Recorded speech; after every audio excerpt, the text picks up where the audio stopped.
Welcome to the Self-Publishing School podcast. This is the podcast to listen to if you're an aspiring writer or an author who wants to be more successful. On this show, you'll learn how to write and launch a book successfully, all from the top authors and people just like you who are doing it at the highest level. I'm your host, Chandler Bolt, the founder of Self-Publishing School, the author of the book called Published, and the CEO of selfpublishing.com.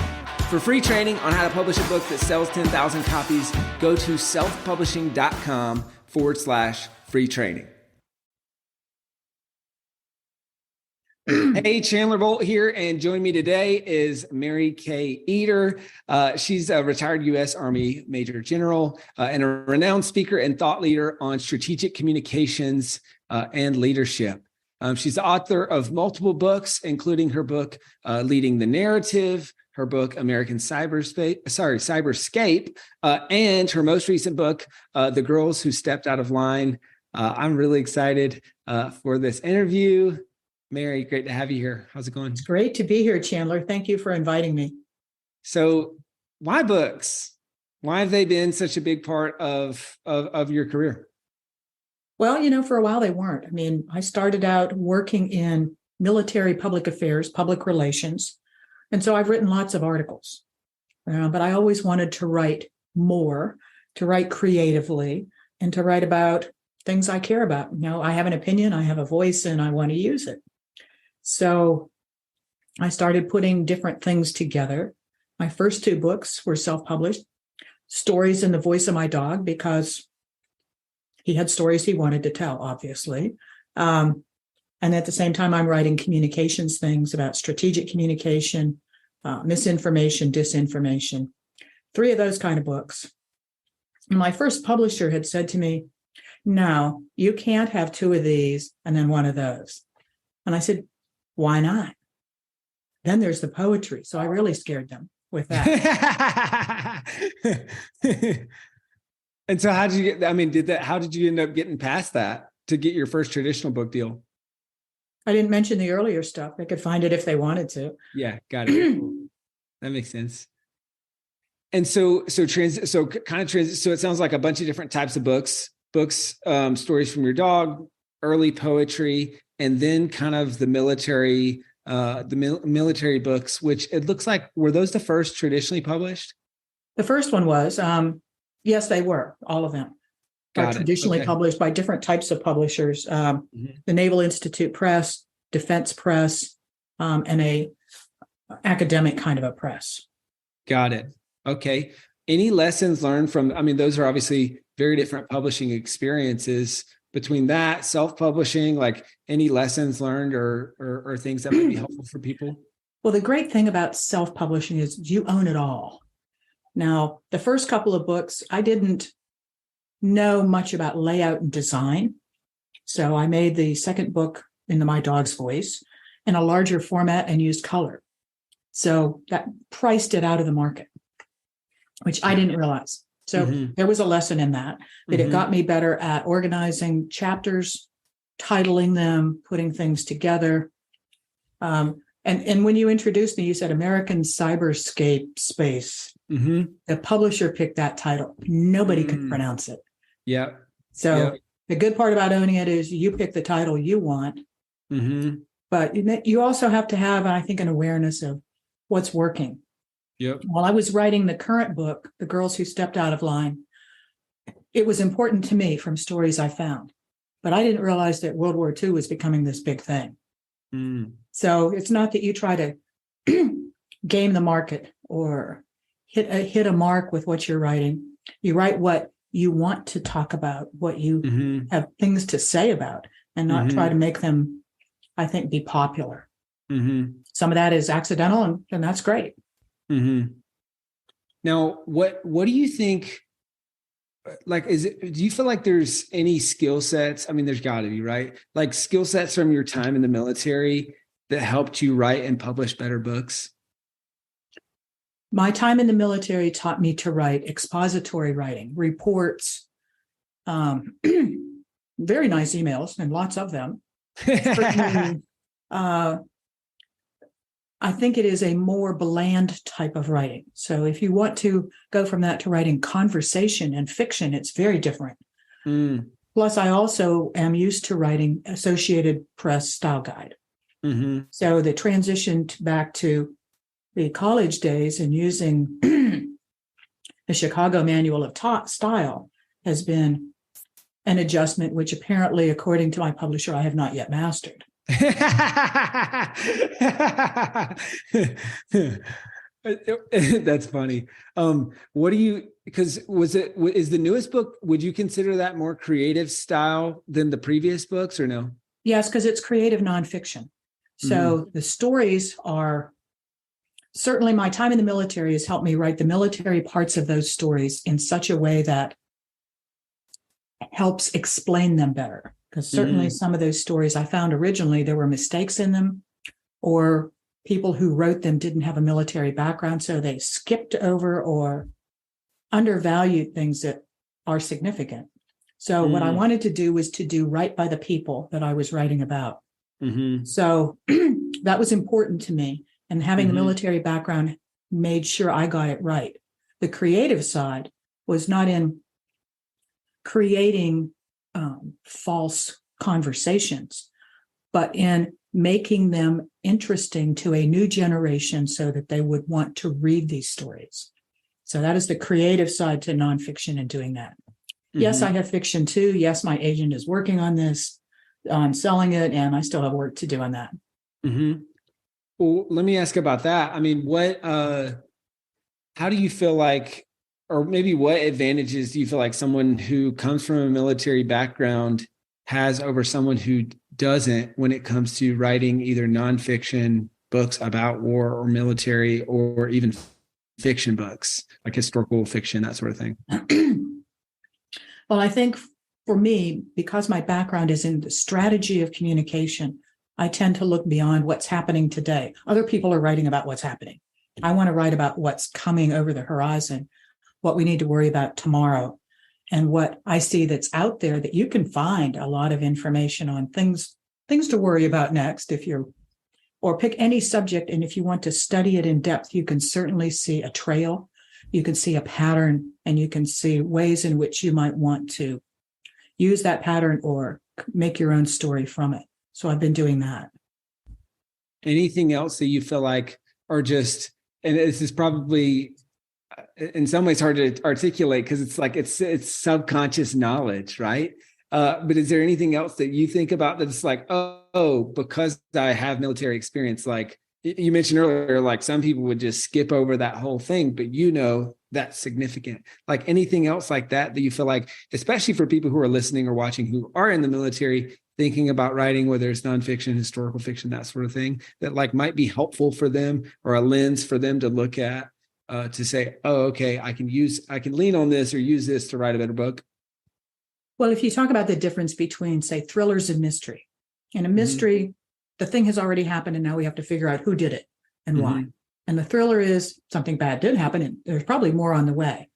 So it's how do you deal with what you think is coming? How do you figure out what's happening and how do you stop it? So I think that's where I have that look ahead.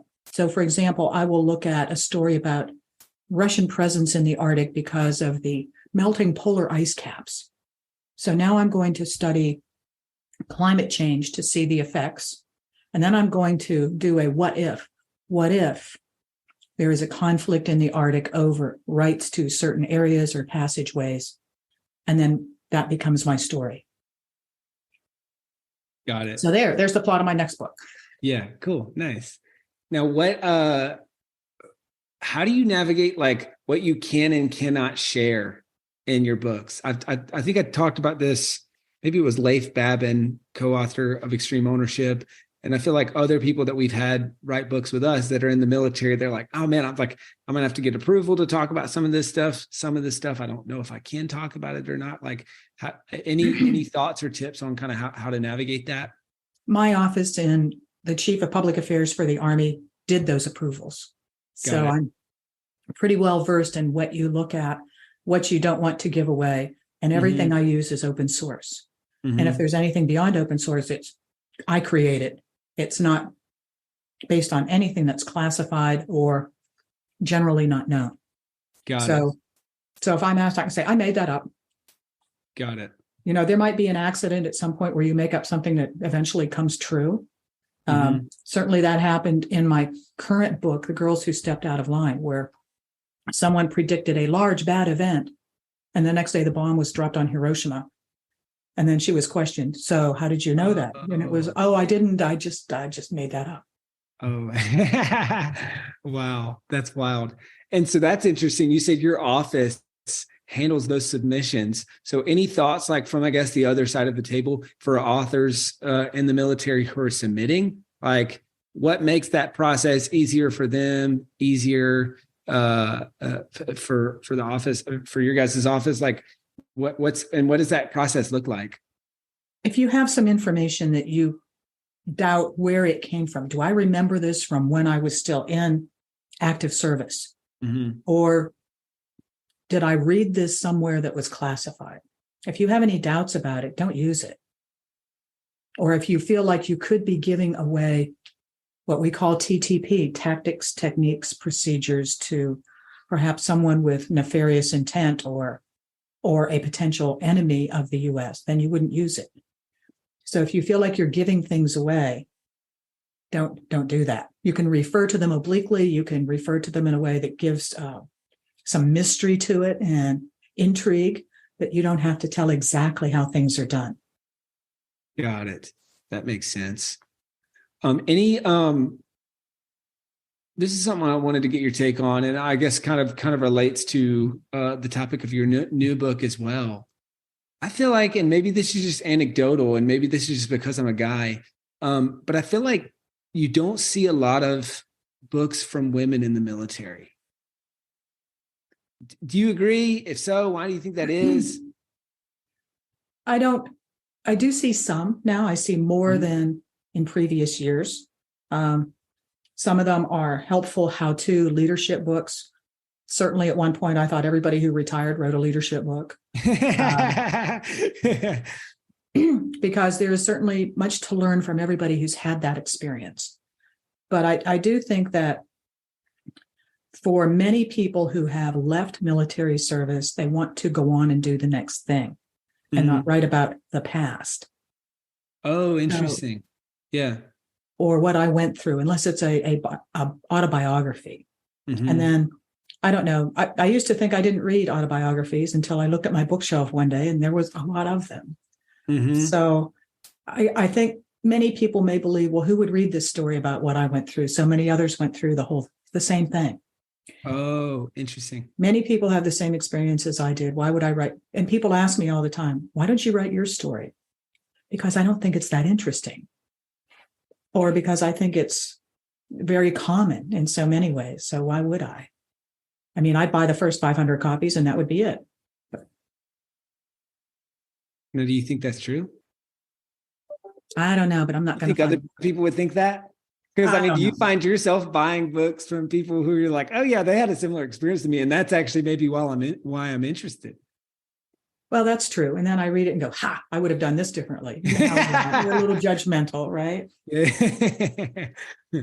That's funny. So I guess as an outsider, I've obviously never been in the military, but it feels like there's this massive void of books from women in the military, and that would lead to, like, okay, writing that. Like, any other thoughts on that, or maybe even encouragement to women in the military who are thinking about writing a book? I would say go right ahead and do it now. Now, we're talked about, let's say Ashley's War is a book about a woman who was in one of the first female contact teams in Iraq, or maybe it was Afghanistan. But it's a great story. The rights to it have been bought for a movie that hasn't been made yet. But those are the kind of stories that are the new, unique. If we go back to the previous generations, while I was writing this book, I found some autobiographies of women who served in World War II. Probably I've read about 10 of them now.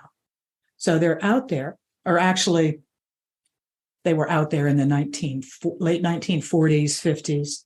And so while I'm buying them online from eBay, and they cost $4 and $5 each, and in the front of them, it usually says property of the Sioux City, Iowa Library, or whatever place gave them up. So we cycle through generations of books. So that was a good thing, though, because when you do research, if I had depended on a very long obituary I read about a woman who was a counterintelligence agent, there were so many errors in that. But I was able to go back to find original documents, original biographies, one written by an ambassador in 1948 that gave, this is exactly what happened because it was yesterday. So when you go back to the original documents, you get reality of what people thought and what they felt then, and not 40 and 50 years later when, well, I want to protect my image here. And they change it a little bit. Oh, interesting. Oh, that's or they don't remember. Yeah. And it gets better over time. Revisionist history, the story that gets better as it gets told. Hey, Chandler Bolt here. I hope you're loving this episode so far. It's time to go from inspiration to implementation. All right, so if you've learned something, we want to help you implement what you've learned with your book. So what I want you to do right now is go to selfpublishing.com/schedule, book a publishing consultation with one of the experts on my team. We'll talk about your goals for your book, your dreams, your challenges, your next steps, and we'll start putting together a plan. All right, so go to selfpublishing.com/schedule, book a call with the team. Let's see how we can help with your book. It's time to implement. Talk to me about your most recent book. So The Girls Who Stepped Out of Line, Untold Stories of the Women Who Changed the Course of World War II. Just looking on Amazon, it seems like this is by far the most successful book that you've done. Mm-hmm. Maybe that's, so is that true? And if so, why do you think so? Like, why do you think that book's done so well? Well, I think books on communication have a audience of communicators or leaders who want to understand communications, because leaders and executives have a built-in requirement to be good communicators, and many need to work on those skills. I think the dog books have a kid kind of a audience. Mm-hmm. And so I think this book has a broader appeal because it has 15 unique and diverse stories in it. Mm-hmm. So it appeals to a broad range of people who are from those communities or who understand them. Oh, interesting. When it's almost like broad and specific at the same time. It is, but they're not all military either, because I think it would be more limited if it was. Mm-hmm. So there are women who fought in the resistance. Now they're 17, 18 years old, and hey, I'm going to do this, take the risk, take a chance, but they don't know exactly where it will go. So there are life lessons in it. So the job itself doesn't really matter in some cases. I think that for one of the women in the book is a nurse. So, for example, people think nurses had it easy. They did not. So she was on the front lines, earned 5 battle stars going from the beaches of Normandy all the way through the end of the war. And these nurses had to put up the tents for the field hospital every 10 days. And so when you read about this in stories about heroes, and then they put up the tent. If you have ever put up one of those tents, it takes at least 10 to 12 people to do it. And it is not easy. So they're doing it in the rain while they're being shelled, while they're bringing in wounded, and doing it every 10 days. So that one line did not cover what that experience was. Got it. And so that's where you felt like there was either probably a little bit of both personal interest and this untold story that, all right, I want to dig a layer deeper. Yeah. And there's this void in the marketplace where people aren't talking about these things. Right. And it's also the greatest generation. Oh, no, I didn't do that much. I just did my part. I don't need a medal. I don't need to talk about it. Everybody did something, and that was just my way. Yeah. So the modesty of it all also decries, I think, the actual accomplishments. Mm-hmm. Now, do you feel like, I mean, I know it's hard to know some of this data, but do you feel like, is it predominantly women that are buying this book? Women and men, predominantly men? It's women and men. It's women and men. Sometimes military men are buying it. Lots of people are buying it for their kids. I don't see that the Gen Z is buying it as much as older millennials. Got it. Because that's just one of the things that strikes me. Because when I was looking at your different books, and I was like, man, this is very interesting. Like, just that it seems like this book is doing so well. I felt like I'm like, oh, I feel like women in the military would love this book, and so it's just like so like I feel like on the nose for that group of people, that it's like, oh, that's probably part of why it's selling so much better. You feel like, is there anything that you did differently with this book than the other books that's caused it to sell so well, like in the marketing? I think the beginning part of it is the military audience, but it has expanded far beyond that. So libraries, I think, carrying it and promoting it has also been helpful. So there's also the reviews. There are not reviews of my book in most military publications because it's not about battles and generals. This is about ordinary people at all levels. And I think until we have the stories of ordinary people from all walks of life during a period such as a world war, we don't have the full picture of what happened. Because everybody who was alive at that time was involved in one way or another. I'm looking at your Amazon description here, and it's interesting. Like the specificity of the marketing is for fans of Radium Girls and history and World War II buffs. And then it kind of goes into it. So it's like, I love how you instantly understand what the book's about and whether or not it's for me. Do you feel like, was that intentional and different from kind of what you've done with some of the other books, or no? This is what the publisher does when they post it for Amazon and for other sites for how they do their descriptions. I'm probably not as flamboyant with how I would describe things. Got it. What's the biggest difference in the writing style, and any lessons learned from there that might be helpful for people in the writing style from writing this book to your experience writing some of your other books? I think that when I am writing conversation, the way I write conversation is to just let it flow. I can't do it and put in all of the quote marks and the punctuation, and that annoys me. I have to go back and do it later. So if I want it to sound like a conversation, I have to write it like one and then come back and fix it grammatically to be correct. If that makes sense to you. Yeah, that makes sense. Yeah. And that's something that we recommend for a lot of authors. It's even just, all right, when you're writing, don't edit while you write. Right. It's because we all know someone who has 5 perfectly written chapters in their unfinished book. Yes. And if you spend the whole time editing, it's like you just keep editing the same stuff. And so even sometimes I know 2 things that a lot of our authors do is our big red text for like, okay, I need to add a story here. Or I need to add an anecdote here, or that sort of thing. Or I think this is a Tim Ferriss thing, but TK, and using that those 2 letters in your writing is kind of it's a marker for, I need to go back and add or fix something here, because it's, pretty much never used in the English language. So that combo of letters you can easily search and find in your manuscript and go back to those places and make it. Well, let me tell you that when I wrote this book, because I signed the contract to write it in January of 2020. They wanted the completed manuscript by 1 May. I had written nothing. Then we have the pandemic begins, and every site I would go to for research shuts down. I can't contact museums, libraries. I can't go anywhere. Wow. So that's when I started buying books online, which was done in a sheer panic for the most part, but it took me back to those beginning sources, and it was good.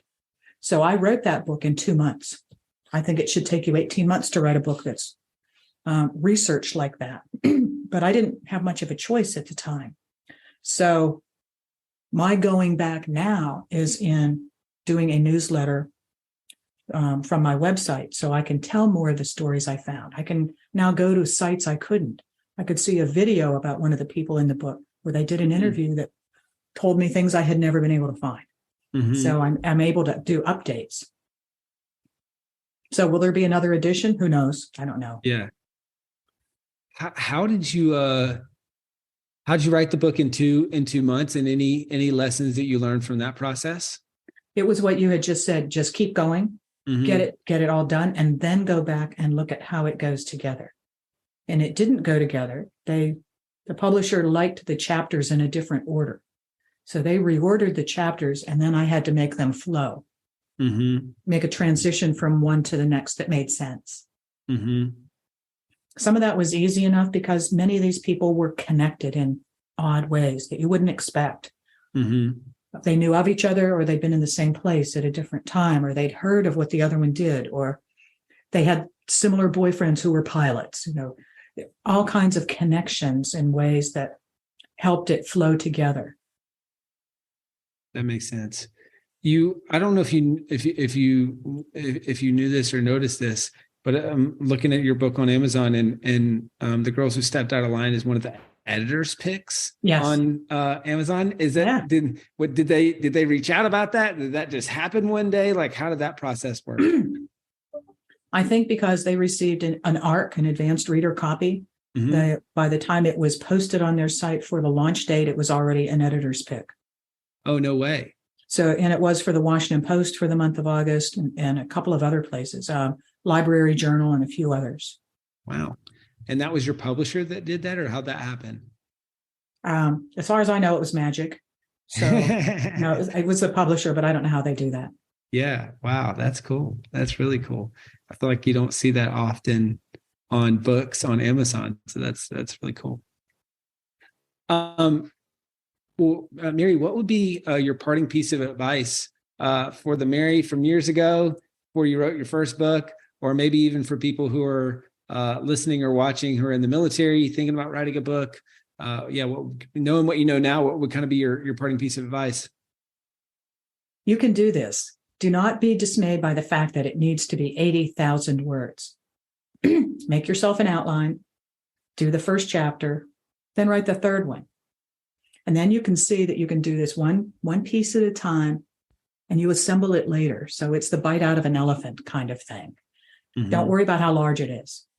Sooner or later, you'll break the computer with it because it's that big, but you can do it, and you can get this to come together and be reasonable.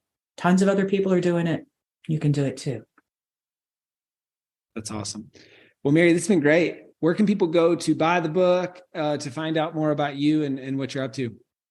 Well, the book is of course, on Amazon, since you're there with it, and Barnes & Noble and any other places that sell books, although we love independent bookstores for sure. And libraries have it too. Some of them have more than a few copies, which I think is great. So what else did you ask me about? What's next? Or where can people go to find out more about you and what you're up to? Oh, I have a website. They made me have a website. You need to have a website so that your people who are interested in what you write can continue to keep up with you. The same with having a newsletter. And I didn't want to do a newsletter because it's more work. But then I found that it let me tell more of the stories that I was still finding. I liked it. So my website is, the name of my dog was Benson. So it's bensonsreview.com, or it's just my name, marykaeder.com. Cool. Awesome. Well, the new book is The Girls Who Stepped Out of Line. Check it out. Grab a copy. Mary, thank you so much.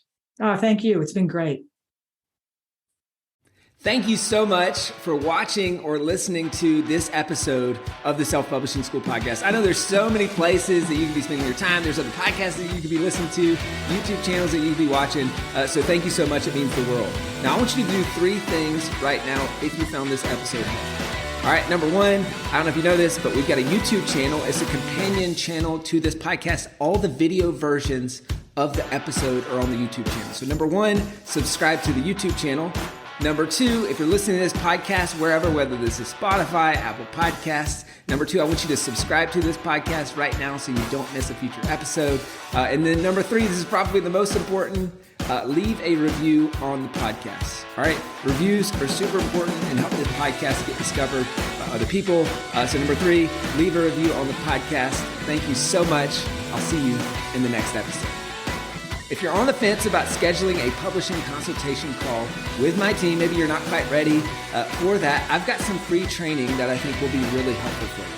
All right, all you have to do is go to register to sign up. Go to selfpublishing.com/free training. When you do, you're also going to get a free digital copy of my new book published.